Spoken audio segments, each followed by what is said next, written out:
Querelleuses, querelleurs, bienvenue dans cette nouvelle vidéo Querelle. Any Given Sunday, cette semaine, c'est un entretien avec Stéphane Benaïm, universitaire, rédacteur de l'Écran Fantastique. Il s'est attaqué à un gros morceau puisqu'il a sorti un livre sur John Carpenter, Carpenter, un ange maudit à Hollywood, et c'était l'occasion pour le rencontrer. Bonjour Stéphane Benaïm. Est-ce que tu peux te présenter, savoir un petit peu d'où tu parles et comment est-ce que tu en es arrivé à faire ce bouquin? J'ai commencé par des études de cinéma à la fac de Paris 8, Saint-Denis. J'ai fait un cursus long, puisque je suis allé jusqu'au doctorat. J'ai enseigné en même temps dans cette même université pendant 15 ans la théorie du cinéma, l'analyse de films, l'esthétique. Et puis, donc en même temps que j'enseignais, j'ai tapé à la porte, comme beaucoup de jeunes qui ont envie d'être critiques de cinéma, vers un cinéma qui me touchait, qui était le cinéma fantastique et le cinéma d'horreur. Donc je suis allé frapper à la porte de l'Écran Fantastique. Et Alain Schlokoff, le rédacteur en chef, m'a gentiment ouvert la porte et j'ai commencé à travailler. Et ça aurait été aussi une aventure de 6 ans à l'Écran Fantastique comme critique. Ce que je dis souvent, c'est que notre génération a connu l'émergence des vidéoclubs dans les années 80 et que les vidéoclubs proposaient, on va dire, un panel assez limité de films. Il y avait derrière un rideau une partie de films porno. Et puis le reste, c'était essentiellement des productions qui n'arrivaient pas sur nos écrans et qui étaient des films fantastiques et des films d'horreur. Donc tu étais ado, jeune, étudiant, et c'est là que tu as bouffé de la vidéo et notamment des films fantastiques. Il y avait cette excitation du week-end avec les copains de prendre un film sur la base d'une jaquette ou d'une histoire et voilà, de se faire peur aussi. Et c'est là que je pense j'ai vu les premiers films même de John Carpenter. Carpenter s'inscrit totalement là-dedans puisque ça fait partie des cinéastes peut-être maudits des entrées en salle, mais salué et magnifié par la vidéo. Bah, c'est totalement ça. C'était au milieu des films très prestigieux comme Alien de Ridley Scott. Il y avait des jaquettes d'un film comme Assaut et puis plus tard The Thing.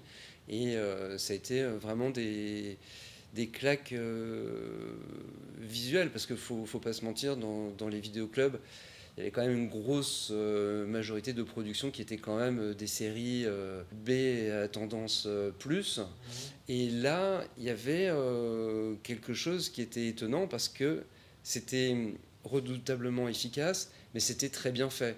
On sentait que dans ces films-là, il y avait une maîtrise de l'espace, de la caméra, du montage. Donc forcément, ces films-là se détachait du lot et ça m'a tout de suite impressionné, quoi, sa qualité de réalisateur. Pourquoi ce livre sur John Carpenter? Après tout, il y a déjà des livres sur John Carpenter, et surtout quelle était un petit peu la note d'intention de ce que tu as voulu faire dans ce bouquin? Alors paradoxalement, on parle beaucoup de Carpenter. C'est vrai qu'il est dans les bouches de tous les amateurs de cinéma fantastique. Pour autant, en bon universitaire qui se respecte, avant de me dire je vais écrire sur le sujet, je vais déjà regarder ce qui a été fait. Et étonnamment, les propositions étaient relativement maigres. En termes d'écrit et d'analyse, il n'y avait pas grand-chose. On pouvait trouver ici et là quelques interviews de John Carpenter, sachant qu'il est très réservé, qui, comme beaucoup de personnalité, quand on l'interroge, on lui pose tout le temps les mêmes questions, donc il avait tendance à servir tout le temps les mêmes réponses. Donc je trouvais que c'était un champ un peu trop restreint. Donc ça m'a donné envie d'écrire sur le sujet, en me disant que j'allais justement essayer d'aller au-delà de ce que lui disait et ce qu'on lui faisait dire. Voilà. Oui, parce que souvent en plus il a des pirouettes un peu comme réponse, c'est-à-dire qu'ils essayent de se débarrasser d'une question en disant la réponse qui va plaire aux journalistes, quoi. Alors il déteste les journalistes. quand je l'ai rencontré en 2019 au Festival de Cannes, j'ai pu l'approcher, j'ai pu parler avec lui, tout en connaissant le personnage. Et bon, voilà, mon intention dans ce livre, de toute façon, c'était pas de faire une interview supplémentaire, énième interview, mais c'était plutôt de faire une relecture de ces films. J'ai marqué un temps d'arrêt quand je l'ai lu, puisque j'ai eu la chance de la voir en avant-première. Il y a une formulation qui revient à plusieurs reprises, pas exactement de la même manière à chaque fois, mais qui m'a vraiment surpris et en même temps intéressé. Tu parles de Carpenter comme l'anti-Spielberg. C'est vrai que pour moi, ça reste deux entertainers, des gens qui font des films finalement assez accessibles, qui passionnent sur l'action des personnages et sur l'histoire, même quand elle est abracadabrantesque. En quoi est-ce que Carpenter serait l'anti-Spielberg? Il y a beaucoup de points de recoupement entre les deux. Ils sont de la même génération. Ils sont sur un créneau, on va dire, où il y a beaucoup de points de recoupement de cinéma fantastique, de science-fiction. Pour autant, j'ai l'impression que Carpenter, même s'il s'est frayé une voie différente justement de Spielberg, est resté dans l'ombre de Spielberg, et c'est en ça qu'il est pour moi l'antithèse, l'anti-Spielberg. Par exemple, on reprend souvent l'exemple de E.T. qui est sorti la même année que The Thing, en 82, et une des raisons pour lesquelles Carpenter explique cet échec commercial et aussi critique, c'est que la même année est sorti E.T. et que E.T. est venu à un moment où les gens attendaient quelque chose de positif, cette version rose de l'extraterrestre gentil.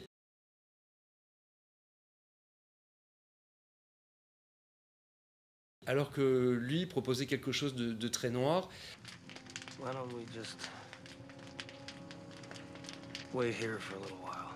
Et les gens ne se sont pas retrouvés dans ça. Donc, Carpenter explique l'échec en partie de The Thing par la sortie de E.T. Il y en a un qui met en avant le côté positif de l'Amérique, ce côté très patriote, très flamboyant, alors que Carpenter, lui, est plutôt dans la critique acerbe, très dure de la société américaine.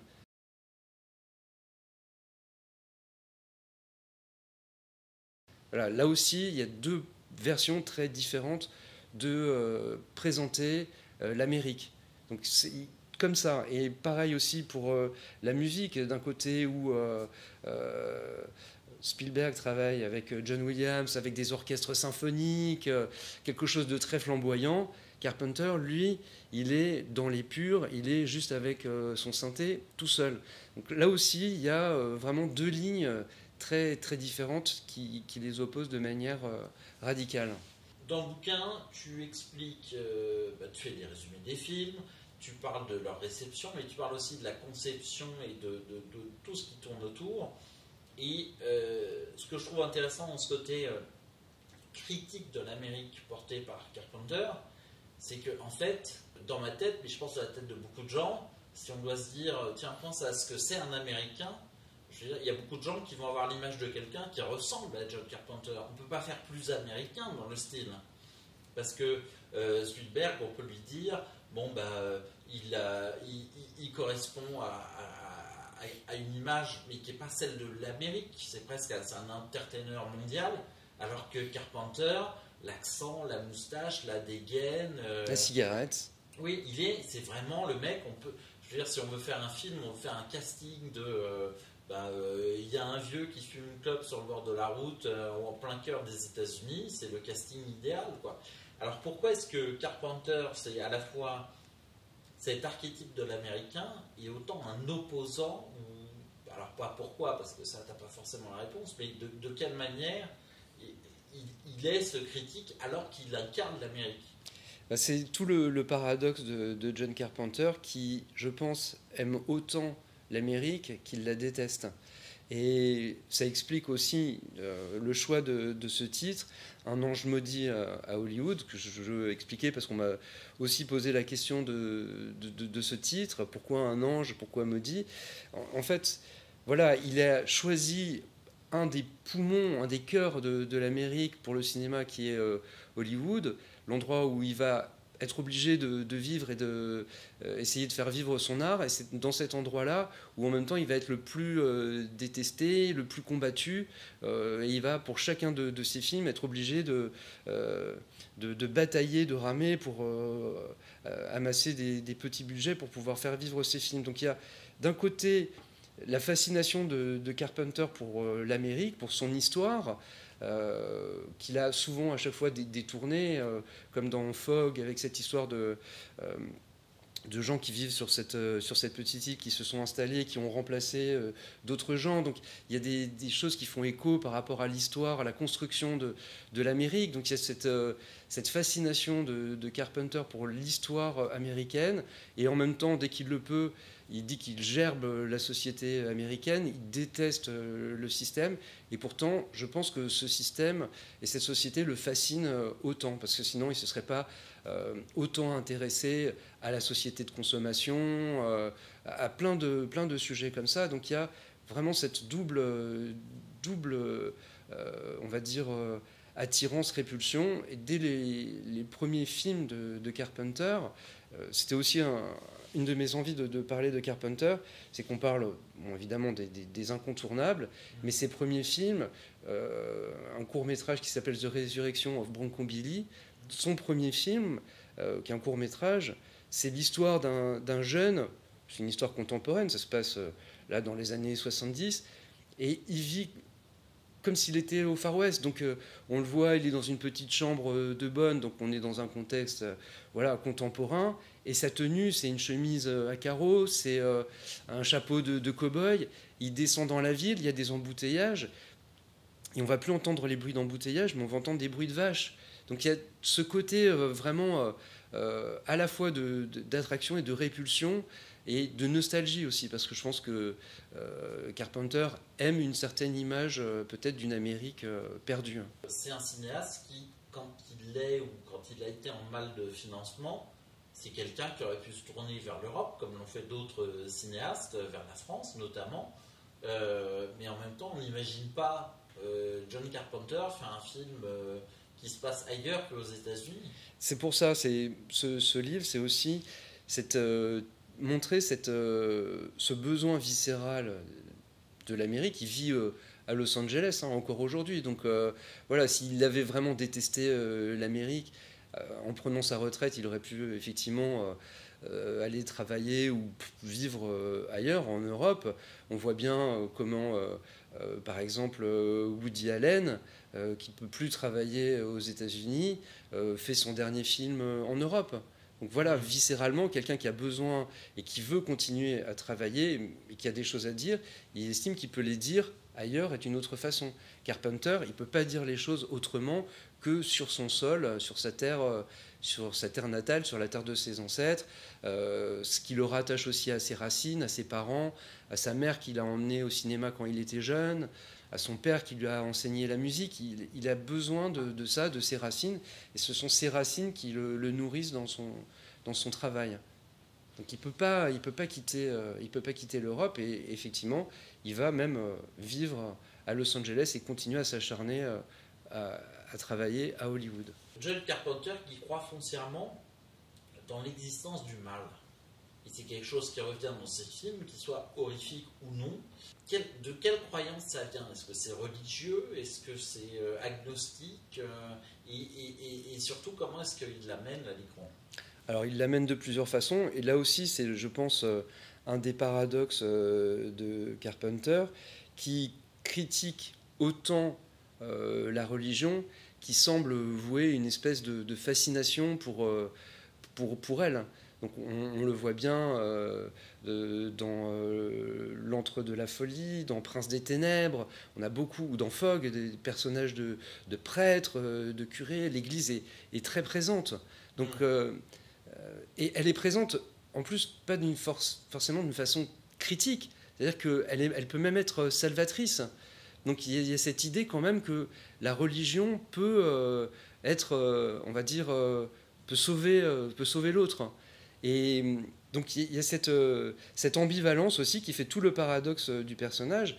Et il s'est attaché à présenter le mal, on va dire, sous toutes ses facettes. Il a fait des films d'horreur, gore, comme The Thing. Il a fait des films d'horreur, mais d'horreur intellectuelle, comme Halloween, parce qu'il n'y a pas une goutte de sang dans Halloween. C'est ça qui est fou. C'est un film qui a fait trembler des générations. Aujourd'hui, on le regarde peut-être avec un peu plus d'amusement, mais de fascination, parce que c'est très très bien fait, et qu'il y a quand même cette figure du mal qui reste toujours très mystérieuse. Il a créé quand même le mythe de The Shape, qui est Michael Myers, qui après va donner naissance à des tas de slashers. Donc il a donné vraiment des facettes très différentes qui viennent de l'homme.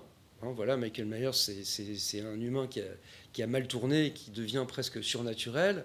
Le mal extraterrestre, le mal pur, qui est l'opposé, donc l'antigode, voilà, le diable pur. Donc il y a toutes ces facettes de la représentation du mal qui existe chez Carpenter. Il a touché à toutes les facettes, tous les registres. Alors je pensais à l'ambivalence vis-à-vis de l'Église. Il y a un des films qui l'incarne tout particulièrement, c'est aussi Vampire, puisque c'est l'Église qui est à l'origine des vampires et qui a quand même ce prêtre qui finalement crée la rédemption pour l'Église. Est-ce qu'il est croyant lui-même ou est-ce qu'il est agnostique? Est-ce qu'il partage des informations là-dessus? Non, de ce que j'ai pu voir, il critique violemment l'Église. Il a une position très critique par rapport à ça, parce que ça incarne l'Amérique. Donc forcément, il se doit, je pense, par rapport à son rôle, de critiquer cette Église comme il critique la société de consommation. Tout ce qui fait, en fait, l'emblème des États-Unis.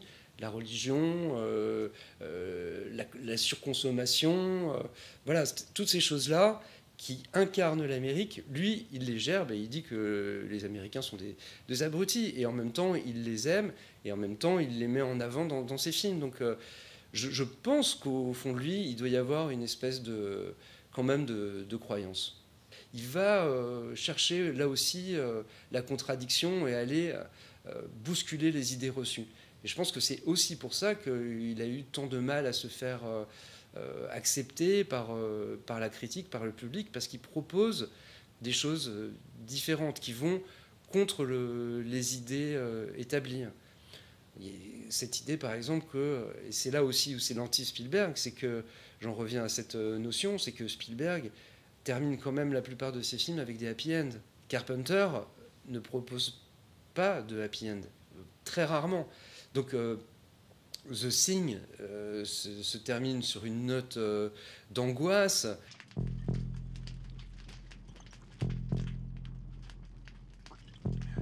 Halloween, The Shape est toujours vivant 40 ans après. Il n'y a pas de happy end. Même le premier film, Assaut, voilà, c'est un carnage. Tous les héros meurent.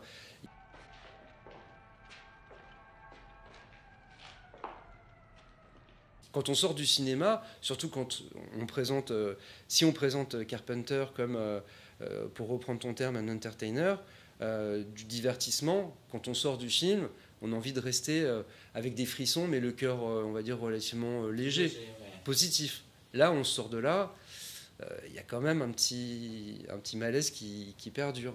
Quand on lit le livre, qui n'est pas entièrement chronologique, mais qui reprend quand même toutes les étapes de sa carrière, c'est que, sauf exception, j'ai envie de dire, à chaque fois, le film sort, c'est un échec, c'est une grosse déception.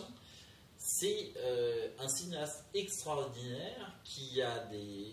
Alors, j'aime pas le mot fan, mais qui a des...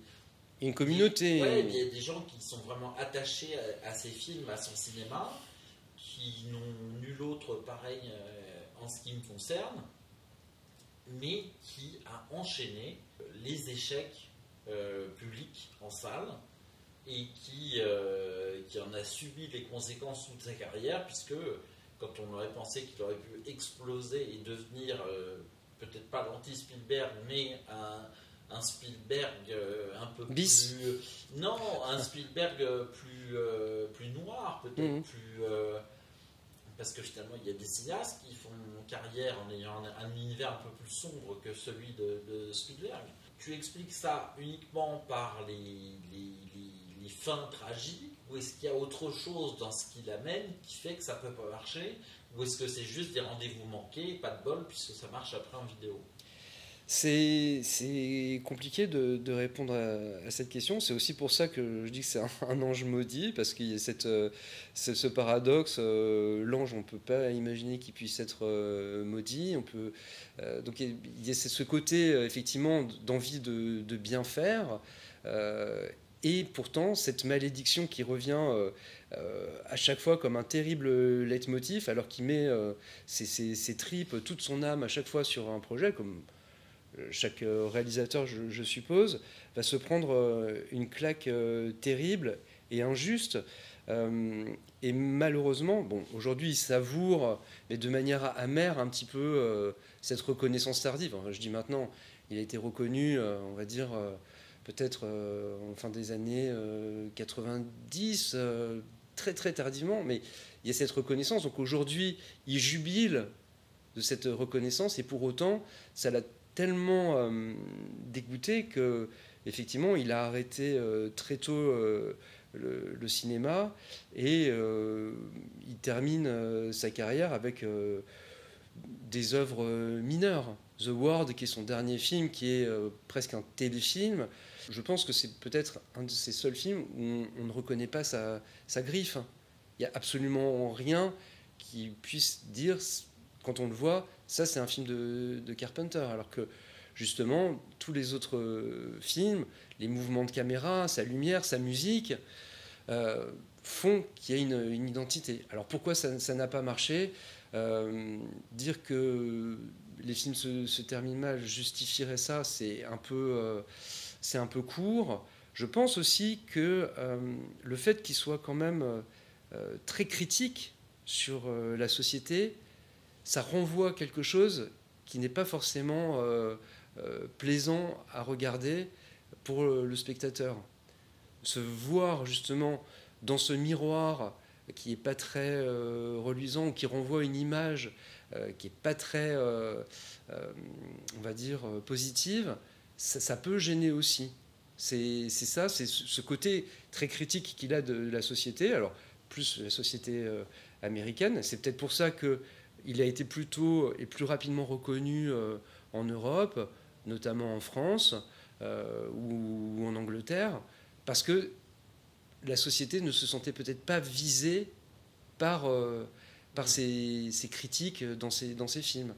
Pour moi, il y a quand même un tournant, c'est The Thing, parce que The Thing, c'est un film important en termes de moyens, et c'est un film qu'on peut regarder aujourd'hui. On est 30 ans plus tard à peu près, tout tient la route. D'ailleurs, même le remake ou le préquel, ouais. Finalement n'a pas fait mieux en termes d'effets spéciaux et de réalisation, même s'il y avait des ambitions qui ont été mises à mal par la production. C'est un film, si ce film avait marché, donc peut-être s'il n'était pas sorti en même temps que E.T., peut-être que sa carrière aurait pris un tournant tout autre à ce moment-là, parce que peut-être qu'on lui aurait dit, bah, écoute, on veut bien donner de l'argent, mais en revanche, tu te calmes un peu. On aurait peut-être vu un faiseur totalement différent à ce moment-là.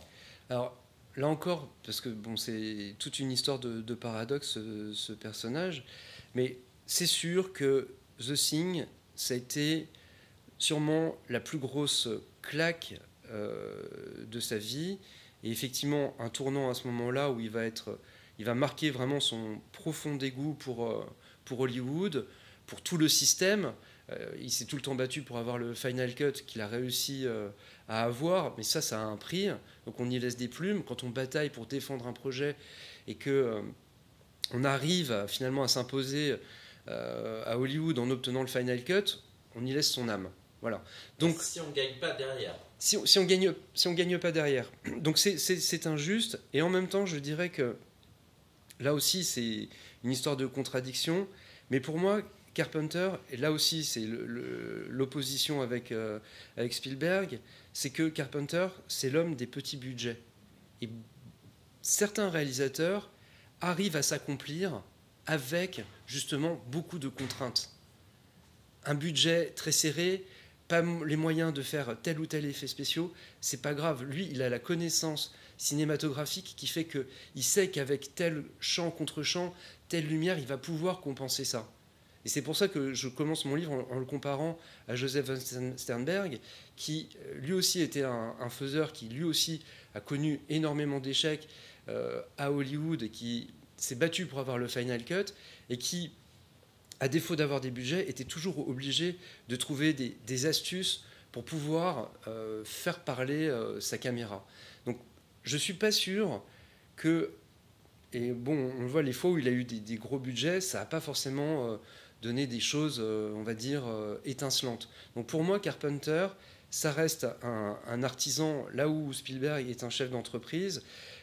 Carpenter arrive à mieux gérer, encore une fois, peut-être que je crois que Halloween, c'est l'un des films les plus bankable à Hollywood, avec un budget dérisoire qui a été multiplié par 100, avec derrière des séries à gogo, des objets dérivés, des jeux vidéo, enfin voilà, des tas de choses, des tas de produits dérivés. Donc je pense que la contrainte le bonifie. Est-ce qu'il n'a pas aussi le défaut de sa personnalité? Et moi j'ai envie de dire son alter ego Snake Plissken, il vient de sauver le président, il pourrait demander tout ce qu'il veut, il pourrait devenir quelqu'un, il pourrait avoir une vie facile, et non, qu'est-ce qu'il fait? Il dit allez vous faire foutre, et il déchire la bande que le président avait prévu de diffuser.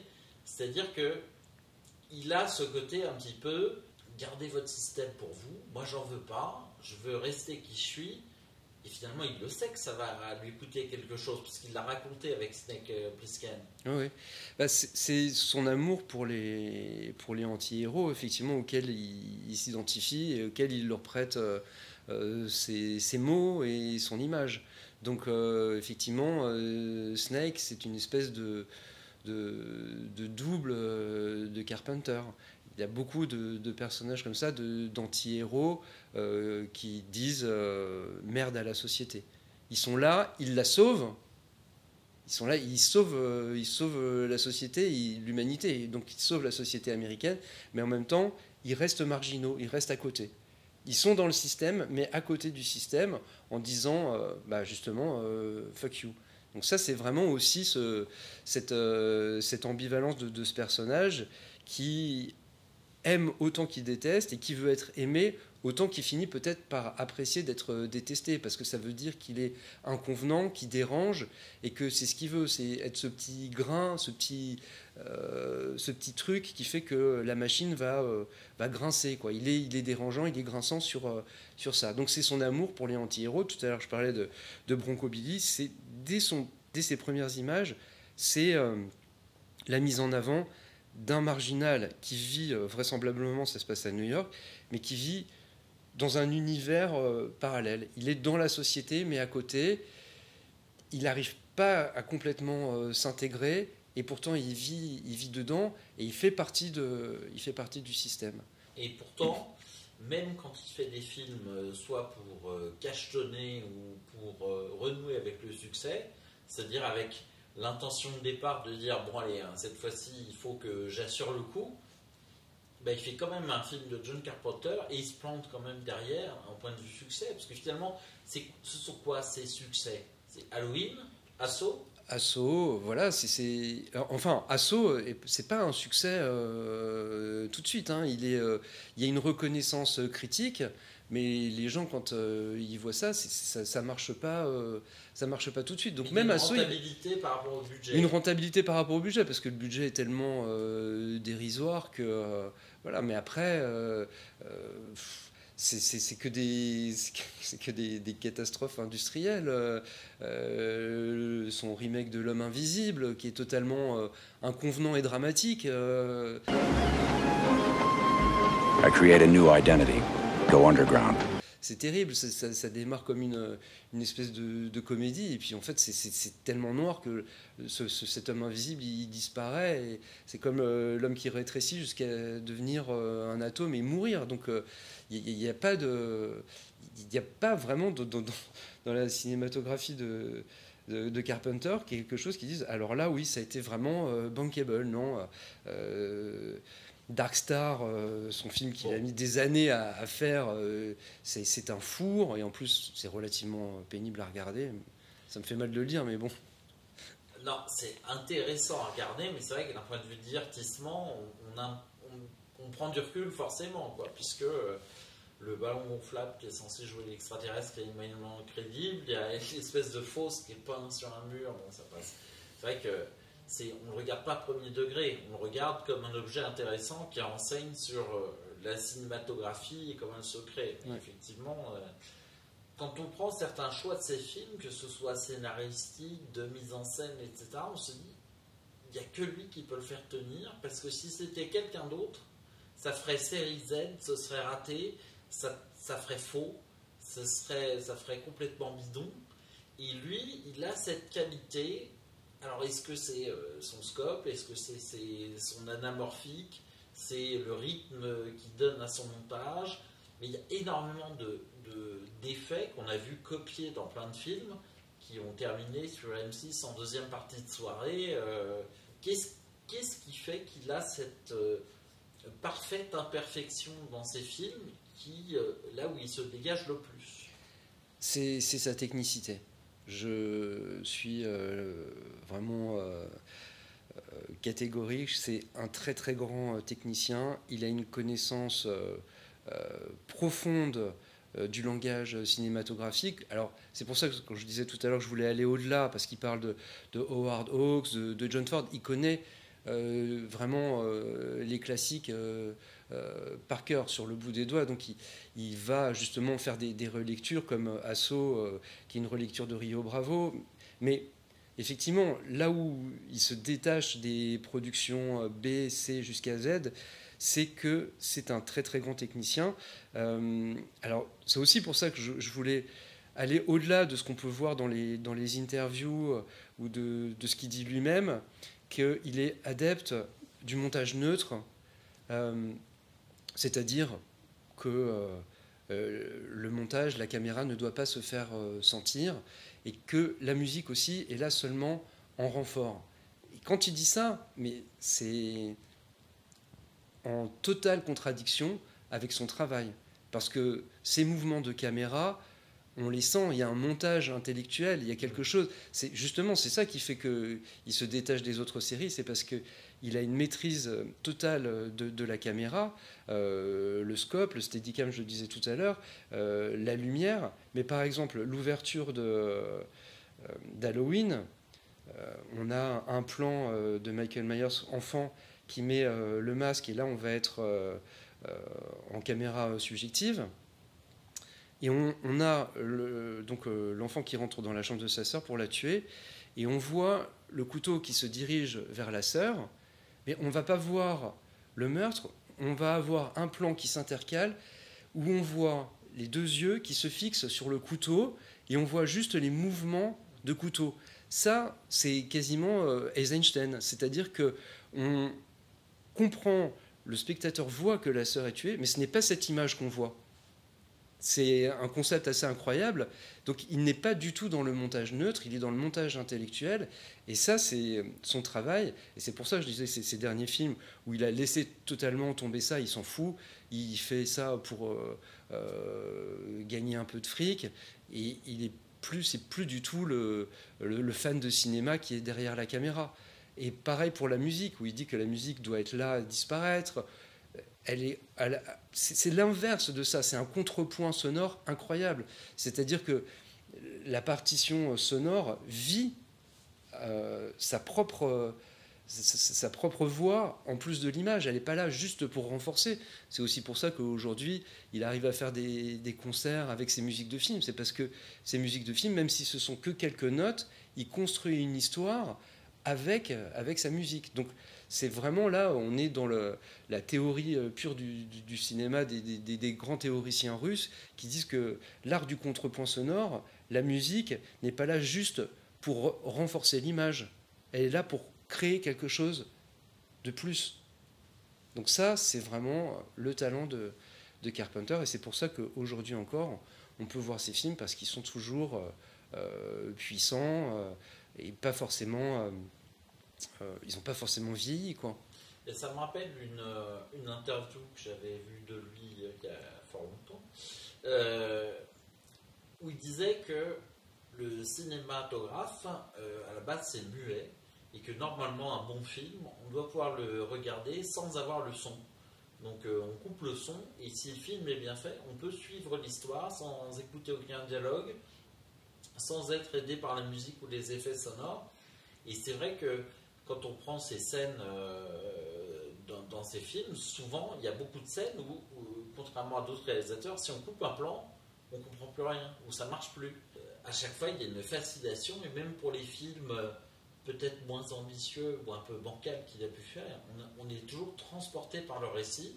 Dans le bouquin, j'ai découvert qu'il n'aimait pas Christine, Oui. mais pourtant c'est un exemple de réussite, Total. de mise en scène de A à Z. Ouais. C'est un film quasiment parfait. Je les revois tous régulièrement, et à chaque fois j'ai beaucoup de plaisir à les revoir.